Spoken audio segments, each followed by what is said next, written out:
네, 개혁신당이 주도권을 둘러싼 갈등으로 경랑에 휩싸였습니다. 네, 오늘 최고위에선 선거 지휘권을 놓고 파열음이 나면서 이낙연 공동대표가 퇴장하기도 했는데요. 국회를 연결해 보겠습니다. 소재영 기자 나와주시죠. 네, 그렇습니다. 말씀하신 대로 개혁신당에선 내홍이 격화하고 있습니다. 핵심은 총선 정책 지휘권입니다. 이준석 공동대표는 자신이 이를 행사해야 한다는 입장이지만 이낙연 대표는 총괄선거대책위원장인 자신의 권한이라고 맞서고 있습니다.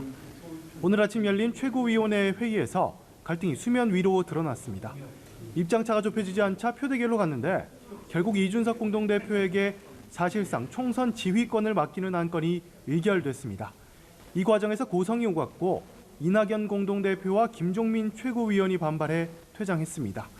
이낙연 공동대표 측은 이후 입장문에서 이준석 사당화를 의결했다면서 제3지대 통합 정신을 깨뜨리는 비민주적 절차와 내용에 반대한다고 밝혔습니다.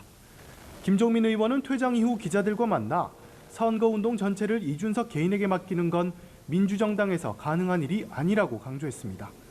이준석 공동대표는 이후 열린 관훈 토론회에서 이와 관련한 입장을 밝혔는데 직접 들어보시겠습니다. 개혁신당이 작게는 4개의 세력, 그리고 더 크게는 한국희망까지 5개의 세력이 합쳐서 이제 이루어진 당인데 지금 새로운 미래 측을 제외한 나머지 세력의 뜻은 좀 더 강하고 그리고 좀 더 속도감 있는 리더십을 원한다라는 형태로 정리가 된 것 같습니다. 다만 이준석 대표는 전결을 위임받았다고 해도 이낙연 공동대표를 무시할 수는 없다며 갈등 봉합 여지를 열어뒀습니다. 이낙연 대표 측은 오후에도 당내 의사결정을 둘러싸고 내부 논의를 이어가고 있지만 아직 명확한 결론이나 입장은 나오지 않은 상태입니다. 네, 소 기자, 국민의힘에선 이번 주부터 지역구 재배치가 본격적으로 논의됩니다. 또 컷오프가 시작된 민주당에선 공천을 둘러싼 내홍이 짙어지는 모양새죠. 네, 그렇습니다. 우선 국민의힘에선 어제까지 모두 133개 지역구에서 공천 절차가 일단락됐습니다.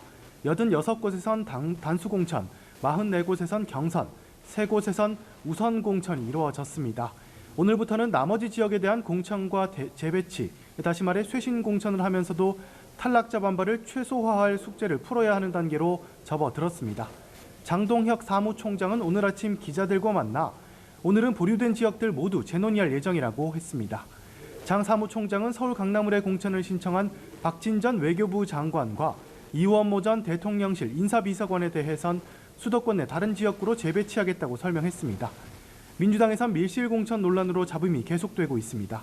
현재 민주당에선 친문계 의원 등 특정 후보들을 배제한 여론조사가 진행되는 것에 대한 반발이 계속되고 있습니다. 당내에선 친명계 인사들을 공천에 대거 배치하려는 것 아니냐는 의구심이 나옵니다.